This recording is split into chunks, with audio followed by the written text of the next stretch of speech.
Hi friends, welcome back to our channel. ஆன்மீக நண்பர்கள் அனைவருக்கும் வணக்கம். இந்து மதத்தில் பொதுவாக தீபம் ஏற்றுவது என்பது ரொம்பவே புனிதமான விஷயம். நம் தீபம் ஏற்றும் போது நம் உள்ளத்திலும் நம் இல்லத்திலும் இருக்கக்கூடிய இருளை அகற்றி நமக்குள்ள ஒரு புத்துணர்ச்சியும் நம்பிக்கையும் தரக்கூடியது. தீபச் சுடரில் தான் தெய்வங்கள் வாசம் செய்வதாகவே சொல்லப்பட்டிருக்கு. இத்தனை சக்தி வாய்ந்த தீபம் நம் வீட்டில் ஏற்றுவது ரொம்பவே மங்களகரமானது. இந்த தீபம் நாம் ஏற்றக்கூடிய தீபம் காமாட்சி அம்மன் விளக்கோ இல்லை குத்து விளக்கோ எதுவாக இருந்தாலும் சரி, அந்த விளக்கை நம்ம எப்போது சுத்தப்படுத்தலாம், எப்போது சுத்தப்படுத்தினால் நமக்கு என்ன பலன் கிடைக்கும், தீபம் ஏற்றக்கூடிய திசை எது அப்படின்றத பதிவில் முழுமையாக பார்க்கலாம். ஃப்ரெண்ட்ஸ், வீடியோ ஸ்கிப் பண்ணாமல் பாருங்கள். நம்ம சேனலையும் சப்ஸ்கிரைப் பண்ணலாம், மறக்காமல் சப்ஸ்கிரைப் பண்ணி சப்போர்ட் பண்ணுங்கள். வீடியோ பார்த்து பிடிச்சின்னா மறக்காமல் லைக் பண்ணி சப்போர்ட் பண்ணுங்கள். நாம் வீடுகள் கோவில்களில் ஏற்றப்படக்கூடிய விளக்கை எப்போது சுத்தப்படுத்தலாம், மற்ற நாட்களில் சுத்தப்படுத்தினால் என்ன மாதிரி விளைவுகள் ஏற்படும் அப்படின்றதையும் பார்த்துடலாம். நாம் வீடுகள் கோவில்களில் ஏற்றப்படக்கூடிய விளக்கில் துர்கை, லக்ஷ்மி, சரஸ்வதி ஆகிய முப்பெரும் தேவிகள் வாசம் செய்கின்றனர். இத்தகைய புனிதமான விளக்கை நாம் ஏற்றி வழிபடும் போது தீய சிந்தனைகள் நமக்குள்ள வராமல் தடுக்கின்றது. அதுபோல விளக்கின் அடிப்பாகத்தில் பிரம்மாவும் தண்டு பகுதியில் மகாவிஷ்ணுவும் எண்ணெய் நெய் ஊற்றக்கூடிய இடங்களில் சிவனும் வாசம் செய்கின்றனர்.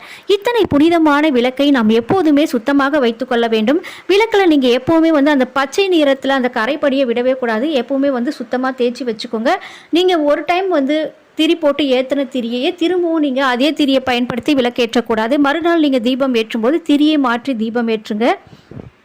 இத்தனை புனிதமான தெய்வங்கள் வாசம் செய்யக்கூடிய விளக்கை நாம் எப்போது சுத்தப்படுத்தலாம் அப்படின்றதையும் பார்த்துடலாம். ஞாயிறு, திங்கள், வியாழன், சனிக்கிழமைகளில் நீங்கள் விளக்கை சுத்தப்படுத்தலாம். செவ்வாய், புதன்கிழமைகளில் விளக்கை சுத்தப்படுத்தக்கூடாது. செவ்வாய், புதன்கிழமைகளில் நீங்கள் விளக்கை சுத்தப்படுத்தினால் விளக்கில் குடியிருக்கக்கூடிய தட்சாயனன் வெளியேறி விடுவான் என்பது ஒரு ஐதீகம். அதே போல் நீங்கள் வெள்ளிக்கிழமையும் விளக்கை சுத்தப்படுத்தக்கூடாது. வெள்ளிக்கிழமை நீங்கள் சுத்தப்படுத்தினா அதில் குடியிருக்கக்கூடிய மகாலட்சுமி வெளியேறி விடுவாள் என்பதும் ஒரு ஐதீகம். வியாழக்கிழமையே நீங்கள் சுத்தப்படுத்தி வச்சுக்கலாம். வெள்ளிக்கிழமை நம்ம பூஜை செய்ய போகிறோம் அப்படின்னா நீங்கள் வியாழக்கிழமை முன்ன நாளே நீங்கள் விளக்கை சுத்தப்படுத்தி வச்சுக்கோங்க. இப்போ நம்ம விளக்கை எந்தெந்த கிழமைகளில் சுத்தப்படுத்தினால் என்ன பலன் கிடைக்கும் அப்படின்றத தெரிஞ்சிட்டு இருப்போம். புனிதமான தீபத்தை நம் எத்தனை முகம் கொண்டு எந்த திசைகளில் ஏற்றினால் என்ன பலன் கிடைக்கும் அப்படின்றதையும் தெரிஞ்சுக்கலாம். ஒருமுக தீபம் ஏற்றினால் நினைத்த காரியம் நடக்கும். இருமுக தீபம் ஏற்றி வழிபட்டால் குடும்பம் சிறக்கும். 3 முக தீபம் ஏற்றினால் புத்திர தோஷம் நீங்கும். 4 முக தீபம் ஏற்றினால் செல்வம் பெருகும்.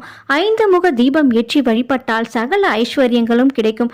அதுபோல மண்ணால் செய்யப்பட்ட விளக்கை ஏற்றினால் தரித்திரம் விலகும். வெள்ளி விளக்கு ஏற்றினால் திருமகள் அருள் கிடைக்கும்.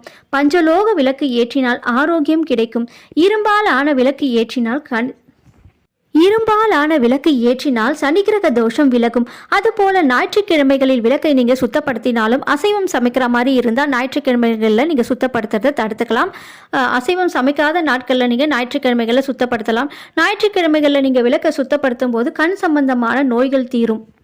திங்கட்கிழமைகளில் விளக்கை சுத்தப்படுத்தினால் மன அமைதி கிடைக்கும். வியாழக்கிழமைகளில் விளக்கை சுத்தப்படுத்தினால் குரு பகவானின் அருள் கிடைத்து மனக்கவலைகள் தீரும். சனிக்கிழமைகளில் விளக்கை சுத்தப்படுத்தினால் வாகன விபத்துகள் ஏற்படாமல் தடுக்கலாம். இந்த பதிவிலிருந்து நம் புனிதமான தெய்வங்கள் வாசம் செய்யக்கூடிய விளக்கை எப்போது சுத்தப்படுத்தினால் என்ன பலன் கிடைக்கும், எந்தெந்த திசைகளில் ஏற்றலாம், எத்தனை முகம் கொண்டு ஏற்றினால் என்ன பலன் கிடைக்கும் அப்படின்னு தெரிஞ்சிட்டு இருப்பீங்க. நீங்களும் இந்த பதிவிலிருந்து இந்த முறைப்படி விளக்கை நீங்கள் ஏற்றியும் சுத்தப்படுத்தியும் பலனடையுங்க. இந்த பதிவு உங்களுக்கு ரொம்பவே பயனுள்ளதாக இருக்கும்னு நினைக்கிறேன் ஃப்ரெண்ட்ஸ். இந்த வீடியோ பிடிச்சிருந்தா மறக்காமல் லைக் பண்ணிக்கோங்க. நம்ம சேனலையும் சப்ஸ்கிரைப் பண்ணி சப்போர்ட் பண்ணுங்கள். உங்கள் ஃப்ரெண்ட்ஸ் ரிலேட்டிவ்ஸ்க்கும் இந்த வீடியோவை ஷேர் பண்ணுங்கள். நெக்ஸ்ட் வீடியோட உங்களை சந்திக்கிறேன். Okay friends, thank you.